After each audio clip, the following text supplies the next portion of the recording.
Back again with another video here. I've been on this kick of kind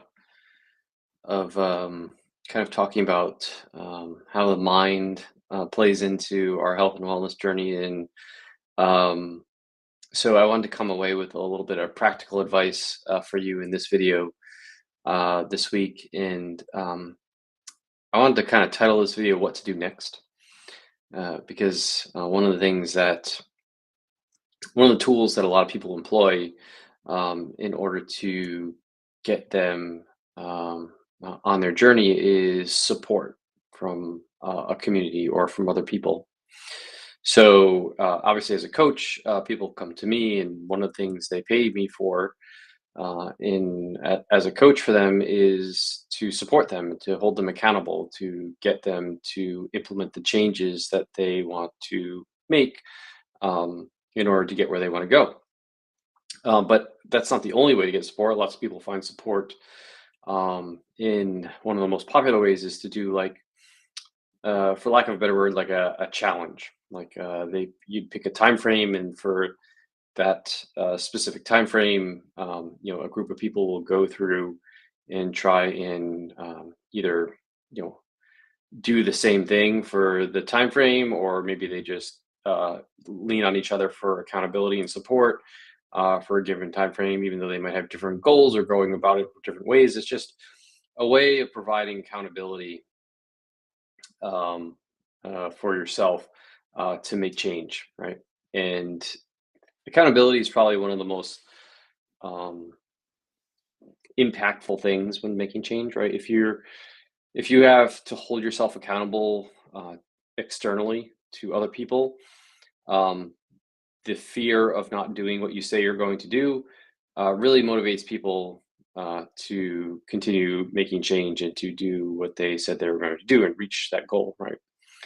The problem is that accountability is also um, it won't last forever, right? Just like motivation doesn't last forever, accountability doesn't last forever. So after the challenge is over, after the 30-day challenge is over, or after um, you no longer want to pay for a coach or in a group coaching situation or whatever, for a reason the accountability comes to an end, then what do you do next, right? Without that accountability, do you have the things in place in order to keep going? Can you hold yourself accountable at this point? And I think a lot of people don't, right? That's why we see great progress in the 30-day challenge, and then all of a sudden we regress back to our behaviors beforehand because, well, it's easy to let yourself down and not, as opposed to letting other people down, right? So the accountability fades. So I think having a coach or joining a challenge is a great way to get started, right? It's a great way to get some motivation, to get some accountability, to get you going in the right direction. But I think during the time frame of the challenge or the time you're working with the coach,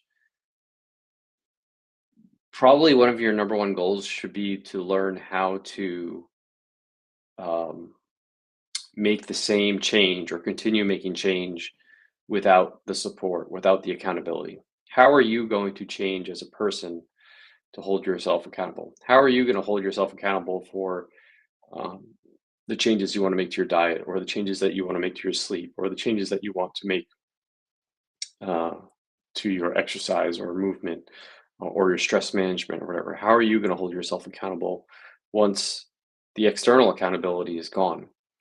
And I don't know if I necessarily have a great answer to that question. I don't know. I can describe my own accountability, right? How I get up every day and do my workouts most days of the week, or how I choose to eat that best fits my goals, or how um, I do those things. And for me, it's just I have a mindset. Um, I My accountability is to myself. I believe in I'm going to hold myself accountable for what I want to do. I don't let myself fail. I don't have a failure mindset. I don't accept failure from myself. I don't know if it's necessarily a healthy thing, but that's what motivates me every day to do the things that I know I need to do. Right. Um, and I don't know if, yeah, like I said, I'm not sure that's a health thing for all the time, right? To not accept failure. I think failure is okay. I definitely don't instill that mindset onto my clients. I think failure is an important part of learning, and not to say that I don't fail sometimes. Sometimes I do fail. Sometimes I royally screw up my diet. Sometimes I make the same mistakes that I made in the past. Sometimes I do too much in the gym and hurt myself. And like, obviously, I have failures and I have setbacks, and even though I have that mindset, but for what motivates me to do the things that I know I need to do from a day-to-day basis, as far as eating, exercising, um, and going to sleep on time and getting my 8 hours and all that stuff and doing my meditation every morning is one, I think it makes me, it makes me feel good, but also it's like if I didn't do that, then I'm letting myself down. So I have this internal accountability for myself to hold myself responsible to that. And for some people that works, some people doesn't. Some people will never be that type of person. Some people, the thing that holds them accountable is external motivation and accountability, but it's accountability from people that they don't know that they're holding you accountable, right? Like say your kids, right? Like a lot of people have motivation to be there for their kids, to see their grandkids, to just experience life to the fullest, right? And knowing that if they continue to have these habits, that they'll be able to more than likely experience life to the fullest. They'll play with their grandkids. They'll be able to see their kids grow old and get married and all that stuff. And um, sometimes it's a motivation from maybe um, sometimes another motivation or another way that people hold themselves accountable is thinking to loved ones that have struggled with health issues in the past, right? Like if you're parent or grandparent or sister or brother or whatever has suffered from some kind of um, health issue, mental health or physical health or just an unfortunate series of events, something that's completely out of their control, something like maybe a cancer diagnosis or a random heart attack, even though they're completely healthy, that type of thing.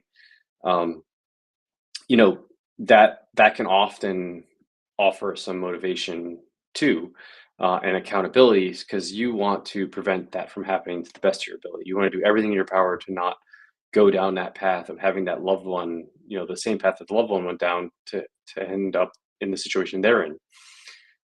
So finding that accountability in external um, just situations that you've been in or have experienced in your life is another positive, another form of, I wouldn't say positive, but another form of motivation to hold someone accountable after that those 30 days over, right? So really, I think like we have these challenges that last a specific period of time, or you have a coach that you last a specific period of time, and for a good chunk of that experience, you should be trying to find that external motivation or that internal motivation to hold yourself accountable. What is going to keep these changes going?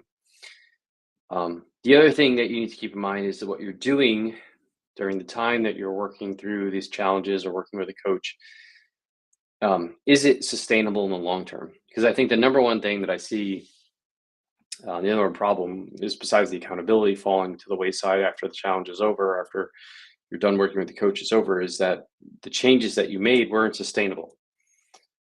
You went on the crash diet for 30 days, or you went on the 75 hard workout routine for 75 days, or the coach is just, maybe their practices aren't the best, or they're just, cookie cutter application of making changes to every single client. And so changes that worked best for one client think that they're going to work best for all clients, and they don't, and they apply it to everyone. And so they're having you do things that maybe in the bottom of your heart that are probably not going to work for you long term. And so you're after the 30 days is over, and now that the accountability is no longer there, making those changes or keeping with those changes is even harder, right? So is the exercise, the diet, the sleep, the stress management practices that you're implementing during the challenge or while we were working with a coach, are they things that you can keep on doing without the accountability, without the challenge, without the coach there? And really analyze that stuff.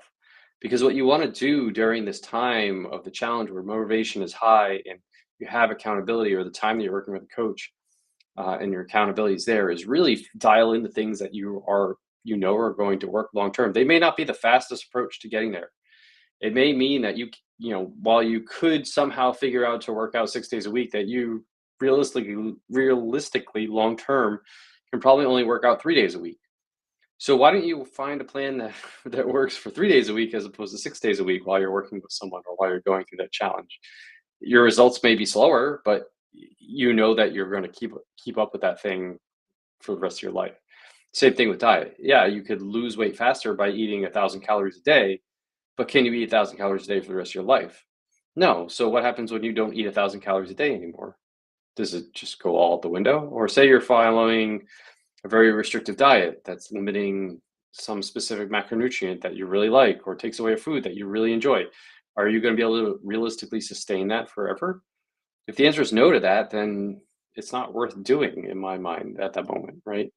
You need to do something unless you're treating a medical condition. Outside of that, then you're not treating a medical condition to solve a problem. Then, if and you're expected to maintain this diet for the rest of your life, well, I don't really see the point of doing it for 30 days or whatever the challenge length is, or whatever the duration is you're working with a coach. If you can't then do it after that's all gone. So, same thing with the sleep stuff, same thing with the stress management practices. Are these things that you can sustain forever? So, what we want to do is also during this challenge period or the time you're working with a coach is also um, think about what are the practices that you can actually maintain once this stuff is gone, once the external accountability is over with. And that's where you're going to get the most out of these challenges. I'm not against having challenges. I think, like I said, they provide a great initial source of motivation and accountability for people to get started down that journey. But oftentimes, the challenges, and sometimes I see this with coaches as well, they come with extreme approaches attached with them. It's 30 days, of no days off hit workouts, or 30 days of this super low calorie shake only diet, or 30 days of never watching TV or using a computer after the sun goes down, or 30 days of meditating for an hour a day, right? Like, ask yourself if those things are things that you can and want to do for the rest of your life. And I think that most of the time the answer is no, because it's just unrealistic to do that. But then the challenge is over and your coaching relationship is over, and well, you know, I all of a sudden I can't do these things, and now what do I do? Or I don't want to do these things because I'm burnt out, right? I'm done with it. I want to do something else, and now what do I do? But you spent the whole time doing this unrealistic challenge, and now you didn't walk away with anything useful that you can actually apply for the rest of your life. So um, that's the problem that I have with these things. So um, I think you should be looking for challenges that teach you sustainable things in the time that you're working together. I think that you should be looking for challenges that provide ways for you to discover external or internal accountability for yourself after the challenge is over.